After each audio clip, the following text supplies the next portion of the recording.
दोस्तों नमस्कार। मैं दीपांशी। मैं आपको बताना चाहूँगा, हमारे कुछ एक्टिविस्ट लगातार लेख लिख रहे हैं, स्टेटमेंट दे रहे हैं, हमारे पास यूट्यूब पर डालने के लिए कह रहे हैं, लोगों तक जानकारी पहुंचा रहे हैं। उनमें से एक हैं जयंत शुक्ला जी, नेशनल कन्वीनर और एडवोकेट पाटनी जी। लगातार अब भतीजा जी भी आना शुरू हो गए हैं, लक्ष्मी नारायण जी और वेणुगोपालन जी, DS मूर्ति साहब लगातार सक्रिय हैं।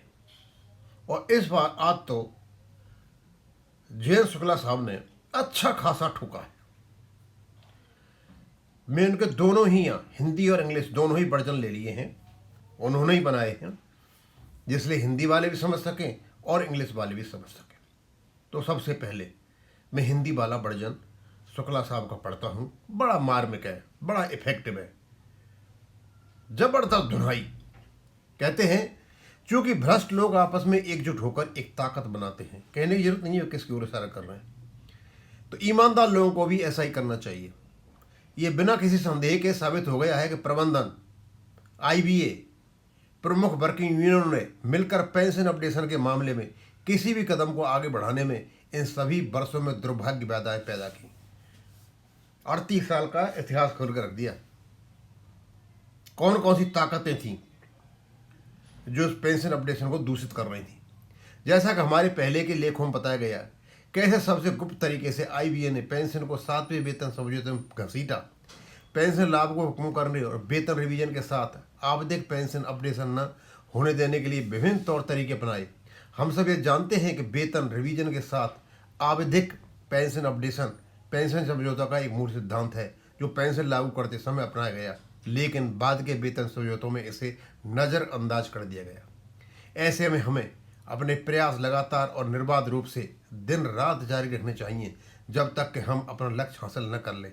इन चोट पहुंचाने वाले तत्वों को रेगमाल की तरह समझें, जो किसी को खरोंचते या चोट पहुंचाते हैं, उसे चमका देते हैं, संवार देते हैं, पर अंततः बेकार हो जाते हैं।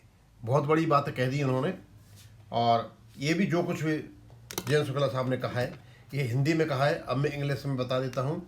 और उन्होंने बड़ा सीधा बोल दिया है, हमें अपना मुहिम कमज़ोर नहीं करना है।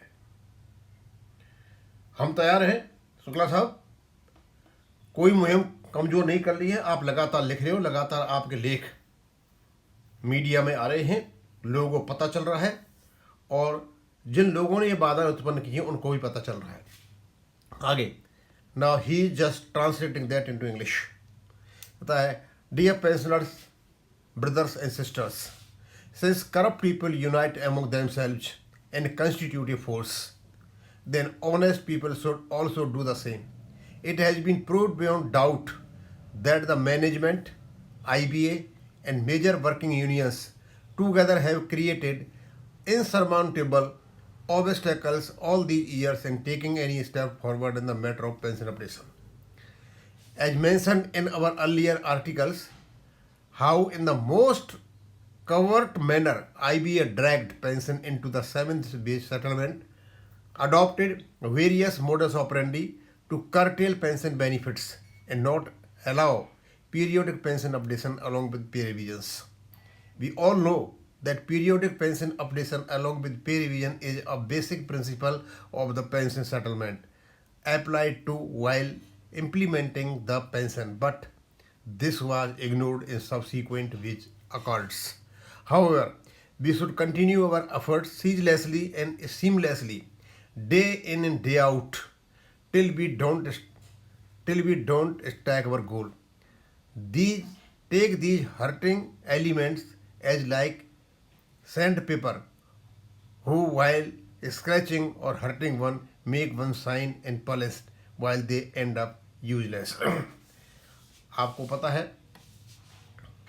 कि ये हिंदी वर्जन मैंने किया, उसका इंग्लिश वर्जन कर दिया। कहने का मतलब यही है कि हमें अपना जो प्रयत्न है सतत करना है, जब तक कि हम अपने लक्ष्य को प्राप्त नहीं कर लेते हैं।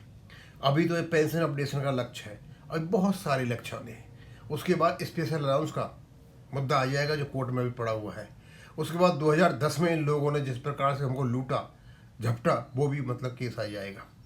डीए का केस पड़ा हुआ है। मुझे लगता है कि पेंशन अपडेशन का केस जैसे ही सुलटेगा उसके साथ साथ में एक डीए न्यूट्रलाइजेशन प्री 2002 और 2022 का ऑटोमेटिक सुधर जाएगा। उसकी कोई प्रॉब्लम नहीं होगी, क्योंकि बेसिक भी रिवाइज होगी तो अल्टीमेटली इनको रिवाइज करना पड़ेगा सब कुछ। दोस्तों, कहते हैं ना, बिना मरे स्वर्ग नहीं दिखाई देता। लगभग वही कंडीशन आज पेंशनर्स की बनी हुई है। इन लोगों ने बहुत खून चूस लिए, अब इनके साथ कोई भाईबंदी नहीं है। और ये हमारे जो रिटायर्ड एसोसिएशंस हैं इसके लिए ये भी जिम्मेदार हैं, और सबसे ज़्यादा जिम्मेदार EIBR है, ये जैन साहब वाला। केवल और केवल ये अपने गॉडफादर के कदमों पर चलता है। और हम EIB पार्क को तो नहीं दोष लगाएंगे कि उनके साथ मिलकर के अराइज वाले इस केस की पैरवी कर रहे हैं, लगे हुए हैं, अपना खर्चा भी कर रहे हैं, अपना समय बर्बाद कर रहे हैं, जो भी बन पड़ रहा है वो कर रहे हैं। लेकिन EIBRF केवल और केवल फालतू के नखरे कर रही है। अभी भी ये फंड की थ्योरी गा रहे हैं। और मैंने तो अभी देखा इनको, ये कोई AI enabled health care scheme की बातें कर रहे हैं, और इनके पास 3 लाख के आसपास कहीं पेंशनर्स हैं। इनको ये पूछे, भैया तुम्हारे 3 लाख लोगों में से कितनों ने मतलब हेल्थ केयर ले रखा है, कितनों का EI इनेबल्ड हेल्थ केयर लगा हो गया। पता नहीं क्या क्या लिखते रहते हैं। आजकल EI पे जाओ, ChatGPT में डालो ये, तो जब लिख करके आ जाएगा उसको डाल दो, हमने लेटर लिखा है। ये इनका हाल है। खैर एनीवे, हमारे पास टीम है पूरी और सही दिशा में चल रहे हैं। हम यहाँ डालते रहेंगे, जानकारी देते रहेंगे, और मैं यहीं ख़त्म करूँगा। थैंक यू, धन्यवाद।